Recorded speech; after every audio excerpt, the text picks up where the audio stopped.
Icarus has quietly become one of the most consistently updated survival games out there, with over 200 weeks of consecutive free updates, new content, and reworks. Today, I want to dive back in and just to see how far it's really come, what still needs work, and if it's finally worth your time within 2025. I started the new game not too long ago, so my character's only on level 41, but I'm going to take you on a base tour, just show you everything that I've done so far, and just talk to you about a few things that has been added in the last couple of weeks. So we also got the ability to add our own country flag. I think there's 23 countries available that you can choose from, and I'm very happy to see that my own country's flag is also here. And if you don't know which flag that is South Africa's flag. Alright, but we're going to go in and I'm going to just take you on a little tour. So I'm currently playing on the map of Olympus. So this is the first map that you can find within Icarus. It is arguably the easiest map that you can do, and then it gets progressively more difficult and more strange as you go to the map of Styx, and then from there you get Prometheus, which is pretty much just like an alien setup. But I've chose this location because obviously we've got like a little island, so it's really well protected from any wildlife. Not that there's really many of that, but we're going to head up here and I'm going to show you what I've done. So I like to use the stone brick. It's a pretty sturdy material to build with, although with I would say level 4 and up storms it can get damaged, but not a lot. But here at the bottom, this is my workstation. So I've got most of the advanced workstation items, so I can craft pretty decent stuff. I've got my hunting rifle, I've got a titanium pickaxe, and yeah, pretty much all of the highest tier items. So I do all of my work here at the bottom, and then here at the top I've got my living space. And I think it's a pretty snazzy location over here that I've got, with a little kitchen, a bed, and a little lounge. I think it's an ideal setting for a bachelor. And then we've got our little greenhouse also here at the top. So I've got a variety of different stuff. So I've got my mushrooms, tomatoes, I've got avos and potato and wheat. Now these are all the items that I need for my specific foods that I like to use. So there's 3 different foods that I like to use, and that is the savory roll, the shepherd's pie, and then the meat pie. Now all of these gives you a really nice health boost and also some stamina boost and stamina regeneration. And they've got a really decent experience gain that you can also get. So with the 3 foods combined, we get 30% more experience with everything that we do. So obviously we're going to level up a lot quicker. Now when you go to the contact device, you'll see here you can access all of the different missions. So we've got the simple quest, which is really if you just want to make a quick buck. So if you go in there, you can see here that you get an easy one and a medium one. You can get 10 or 20 Ren.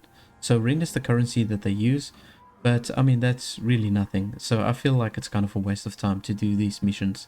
They can sometimes take very long, so I don't think it's worth it to do those. If you just want to keep yourself busy, obviously that's fine.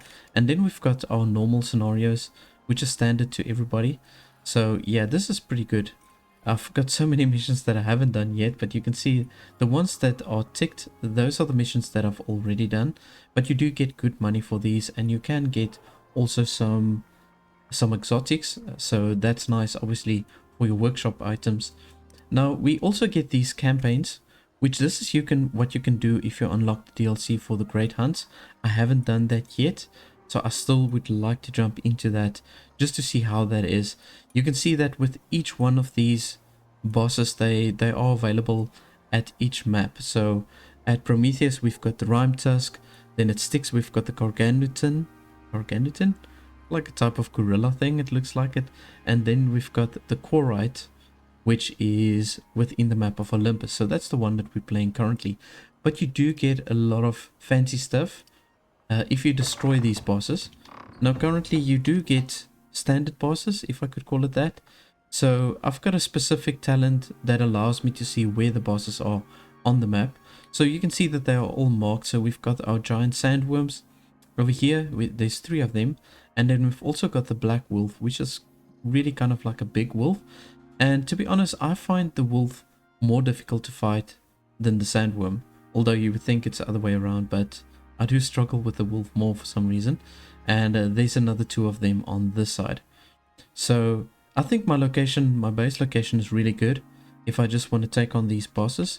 Because if you do take them out, you do get a lot of fancy material. So Right over here you can see we've got some sandworm scales, so I know there's a specific type of armor that you can craft with these scales. And then you've also got the sandworm vestige, which is like a trophy that you can make with that. And then we get this legendary biomass. Now the biomass is useful for rare items that you can produce, and I want to actually just quickly show you that. So when we go to here to the orbital station, which is right over here, let's see, request equipment. So we're going to go to the workshop. So when you're in the workshop, you can go to the biolab, and with the biolab you can unlock all these like rare weapons. So these ones, obviously the top three here, you can only unlock if you've got the Great Hunts DLC, but these bottom ones you can unlock already. Now I'd first need a legendary license, which kind of sucks.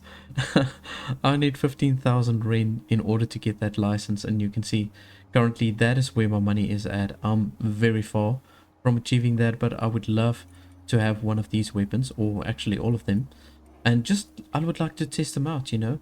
We've got that heavy flamethrower, we've got the biotech maul, the javelin launcher, and the kinetic rifle. So I'm very keen to try these out, but I'm gonna have to build up my exotics first. So I want to, within this episode, also take on one of the sandworms. I think I'm kitted out well enough to do that. So I've got a hunting rifle currently. I'm gonna just maybe get some extra ammo, but the hunting rifle will be sufficient to take on the worm. And I've got a good armor that I also got from the workshop. So that is something that you can only craft from the workshop itself. So let me just quickly head up here again. Request equipment. There we go. Right, so we can go to armors.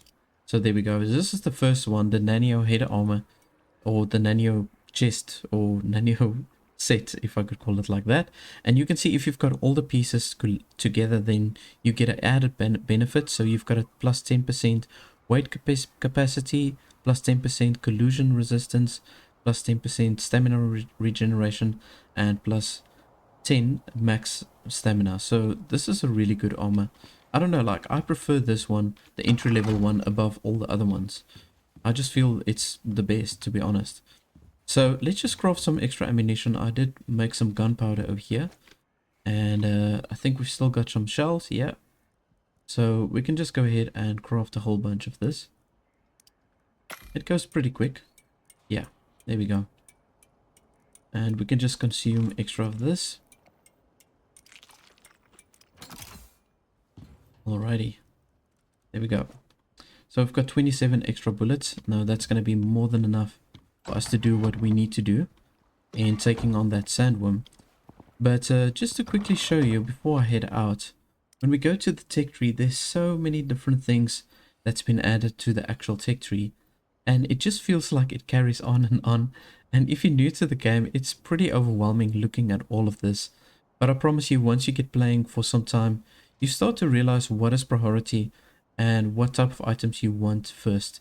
So I try to bypass all of the items and just go to the tier 3 and tier 4, because yeah, you kind of do progress quickly, especially if you do have the foods that I'm using, like this meat pie, the savory roll, and the shepherd's pie. And then what I also do with the talent tree, I actually go, let's see, to the solo, and from the solo I get an increased experience gain when not in a party. So I go down this talent tree as my character progresses and levels up. I go straight for this one, the lone wolf. So I kind of like to play on my own with this game, with most of the games. I do like to do the solo play. So I just go straight ahead and get that extra experience. And with the food, we've got a 45% boost in experience gain. So yeah, you can really level up your character pretty fast. But we're going to head out to the desert region, and I'm going to go take on one of these worms, just so that we can get some extra exotics and some of the biomass also. And then that exotics then we can send off to space, just to get us some extra currency. So let's see. Okay, I'm going to have to head this way, and we're going to take out our rifle. Yeah, we are geared and ready to go. Now you can see my character runs really fast. You can get mounts as well if you didn't know that. I do like the mounts, to be honest. Like, I really do like them. Nothing against them, but the only thing is, if you get into a battle with a really strong enemy, some sort of alien creature or bear or whatever, and your mount dies, then that's that. Then you have to get yourself a new mount, and the thing is, your mount also levels up. So what I generally like to do is I like to use my mount specifically if I need to go mine, like different minerals, because your mount can have quite a good storage space that you can add additionally onto the mount. So with your own storage space and with a mount storage space, you can actually do a pretty big haul.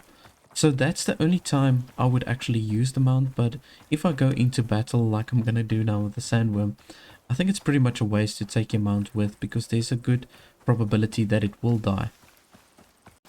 So we're heading now into the desert region. Now this part of the desert is actually pretty chill. Like, I hardly see any predators unless you go like really deep in. But this is the one here by Olympus, the bottom desert, if I could call it that. So yeah, it's pretty chill. You'll see non-hostile animals like the zebra, the antelope, and a few other creatures. But once we get close to the sandworms, you'll start to see the desert scorpions and the cougars and all the other stuff. So right over here, the steam that you see coming out of the ground, this is something that's been added quite a while ago. It's pretty strange looking, but it's called the enzyme geyser. So you can add a vapor condenser on top of this, and then basically through this you can also gain exotics, which will obviously help you buy different items from the workshop. Okay, we're getting pretty close to the sandworm now. Let me just check here on the map. Yeah, we're pretty close. You can see that one is moving away. I don't know why, but it is moving away. We're gonna go for this one over here. And I think I do see it there in the distance. I don't know if you will be able to see it from your side, but there in the far distance there's like some sort of... You can see there's like an anomaly in the sand over there. And if you look at the temperature at the top right corner, you'll see it's 49 degrees Celsius, which is pretty insane. But I think my suit does help me protect me from that as well. Oh, it's actually on this side. Oh, I thought it was that one over there. It's actually on this side. Let's see.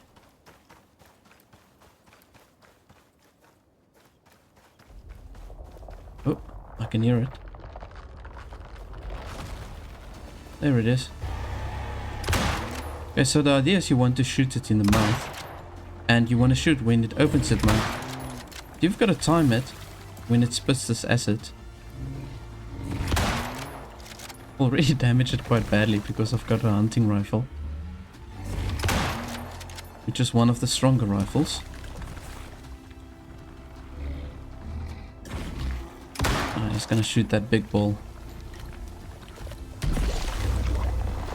Oh, now he's gonna try and jump out from underneath.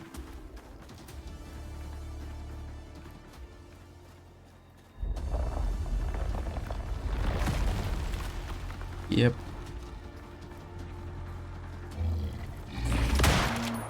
Yeah, that's some pretty good damage we're doing there.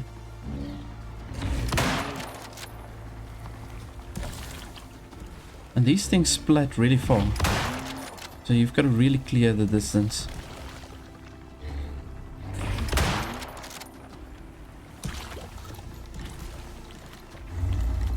I've still got a lot of ammunition left. And we've damaged more than half of his health.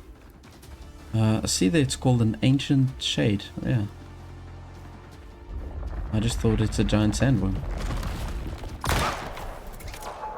Sorry, I just took out the hyena because I know they will attack me if I get close.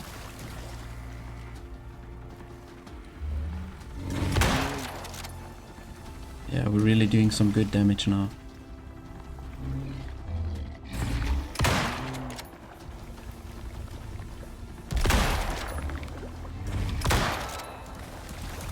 Oh man, okay, I took some pretty bad damage over there.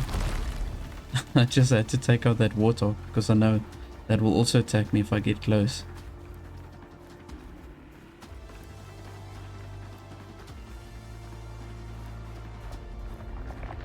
Oh.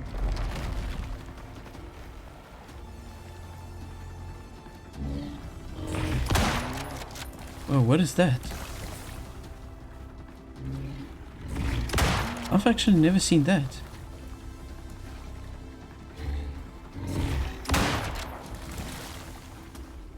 Are those things attacking it? I don't even know what it is.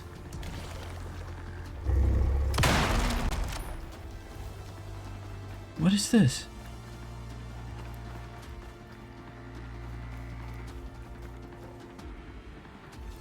Oh, it's gonna jump out. I've actually never seen that creature. You see, I haven't played in quite some time.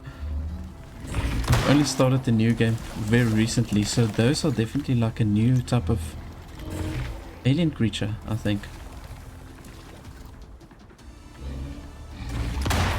There we go.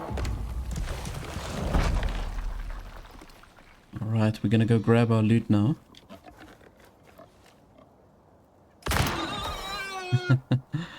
It tried to stalk me. Now, these creatures that's hanging around here, they must be aggressive because they responded towards this worm. They wanted to attack it.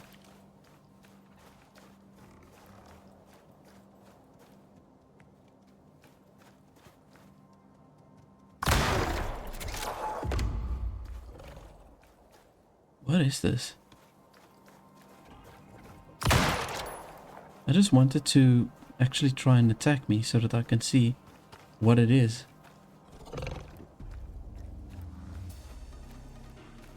Oh no, this thing is stuck underneath the worm. Oh my goodness.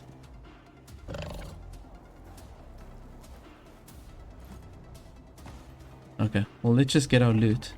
So we've got plenty of exotics over there, as you can see. This thing can't attack me even if it wants to. It's stuck over there. Whoa. Yeah, these are pretty strange creatures. So this is obviously a new alien species that was added. A gentle territorial herbivore that you've slain. Oh, they say they're actually gentle. Obviously they only attack if you attack it. But very strange looking. Kind of looks like a parrot. With horns. Okay, but let's just head back to the base and I'm gonna just drop my loot off. So we are back at base. I'm gonna quickly just drop off a few things and I want to pull out the exotics and I want to send that up to the space station again. So let's just see, we've got a few exotics over here. So all these items, we can just go ahead and drop that. I've also just harvested some silica and sulfur, a whole lot of sulfur, because we need that for a lot of our advanced items and also for the gunpowder, of course. So yeah, this exotics I'm going to send back to the space station. So we're going to just go up here again and we're going to call down a little spaceship, or a drop pod, sorry, that is. Oh, I love this. This looks so cool. One of my favorite parts of the game. See these dropships come down. And we're going to just put our exotics in there and we're going to send it back up. But you know, to be fair, like the developers have really worked so hard on this game and it didn't start out nice. There were so many issues and the game performance in general was not that great. But they've added so much to the game and there's very few things that I can actually think of that they can add.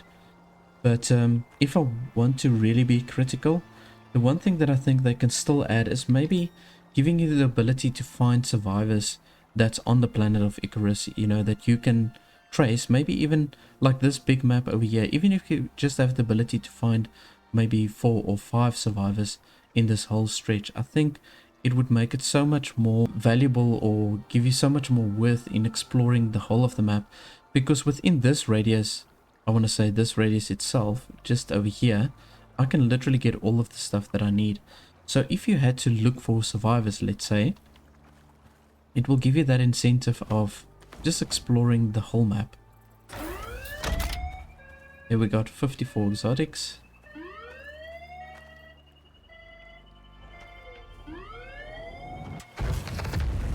I just want to see this go up. That's so cool. There it goes. Okay.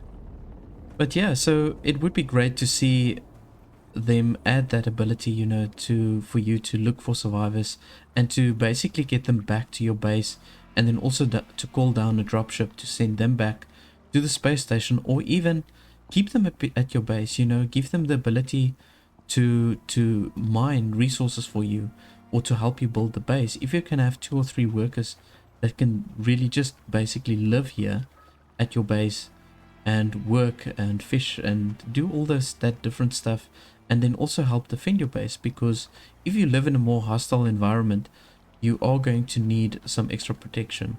I can guarantee that to you. But overall, I would say the game has really improved, and I don't have any frame rate drop. It's running at a smooth 60 frames per second all the time, no issues whatsoever. So if you haven't played Icarus yet, I would recommend this game to you if you haven't done so yet. If you like survival building and crafting games, this is really a cool game to try out.